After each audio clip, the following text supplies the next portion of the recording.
Découvrez dès maintenant votre nouveau portail d'information locale en Meuse, Marne et Haute-Marne. Accédez gratuitement à l'actualité qui vous concerne en temps réel, tous les jours, à tout moment, tout simplement.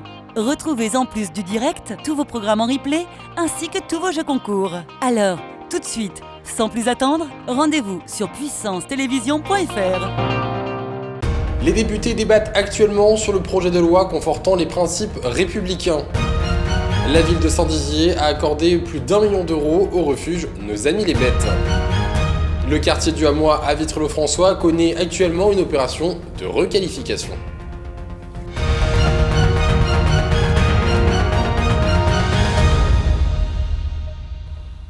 Bonsoir à tous, bienvenue dans notre journal week-end du vendredi 12 février 2021. Commençons cette édition avec le fameux projet de loi du séparatisme. L'Assemblée nationale poursuit cette semaine les débats sur la loi confortant les principes républicains. Plusieurs mesures veulent renforcer les contrôles de l'État sur toutes les associations et les religions. L'objectif principal est de lutter contre le fondamentalisme islamiste.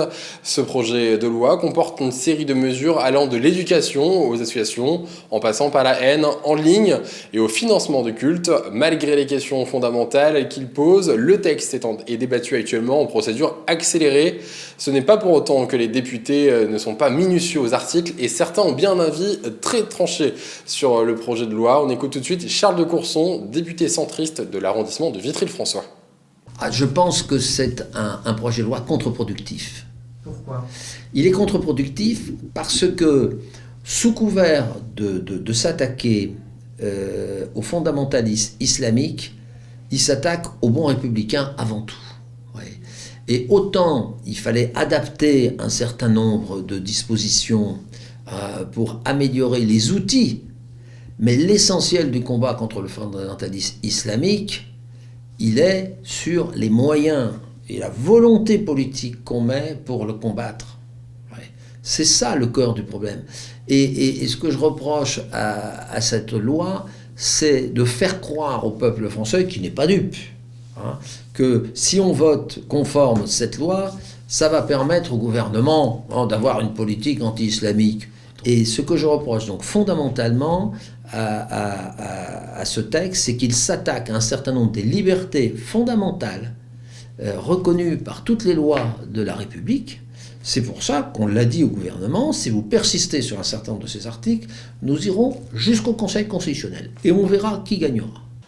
Hier, le conseil municipal de Saint-Dizier a voté son budget primitif pour l'année 2021.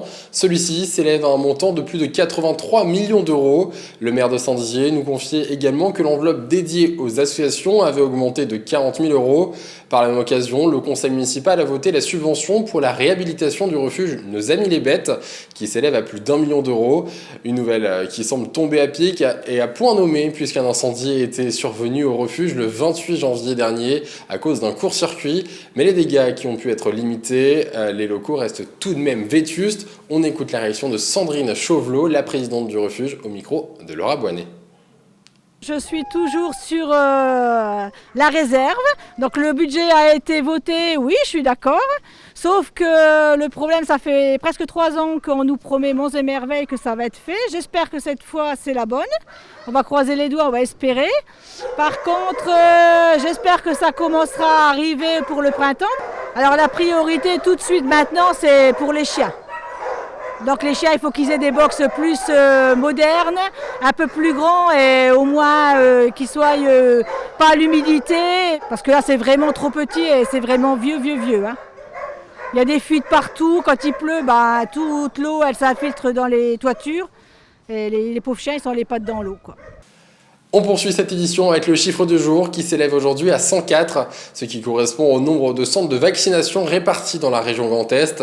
Hier, l'Agence régionale de santé a fait un point sur l'évolution épidémique et au 9 février, on comptait 173 435 personnes vaccinées dans la région. Allons à présent à Vitry-le-François où au quartier du Hamois est en cours une démolition, une opération qui intervient dans le cadre de réhabilitation du quartier. Dans les mois à venir et presque tous les bâtiments vont être démolis. Plus d'explications avec le reportage d'Alison Godefroy. Au quartier du Hamois, la démolition des immeubles se poursuit.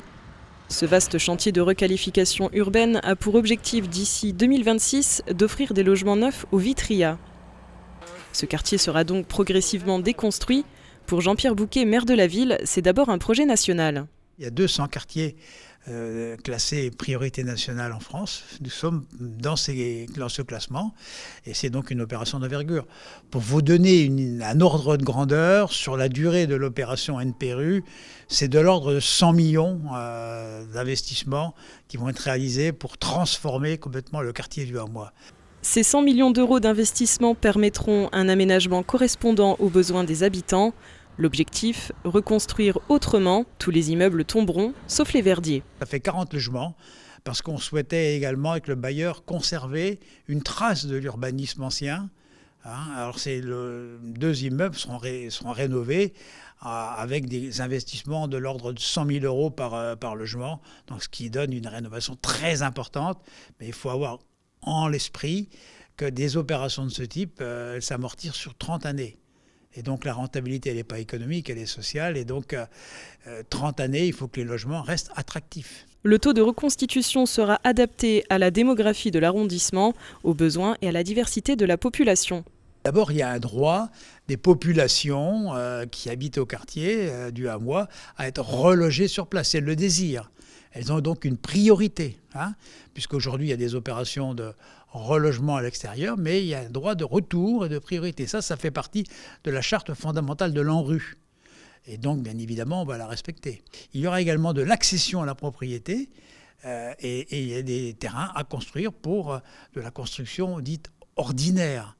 Donc, l'idée, c'est de créer une mixité de population dans le quartier. L'une des problématiques était aussi le taux de vacances. Le territoire de la ville est petit, 600 hectares, mais seulement 400 sont constructibles. Par conséquent, les Vitrias ne pouvaient pas faire leur parcours résidentiel au sein de Vitry-le-François et devaient donc partir. Donc aujourd'hui, en baissant l'importance du logement social, mais en recomposant un tissu, avec une diversité, l'idée c'est de reconstruire un quartier dans lequel on vit bien et qui ne soit pas trop spécialisé, mais qui soit un quartier généraliste qui puisse loger toutes les parties de la population. De nouveaux logements sociaux à 2 étages seront construits dans le secteur de la Jouette. Une résidence sociale est également attendue. Le but, reloger les Vitrias dans de bonnes conditions, avec en plus un accompagnement pour permettre une resocialisation. C'est la fin de ce journal, merci de l'avoir suivi. Tout de suite, vos prévisions de demain. Très bon week-end à tous.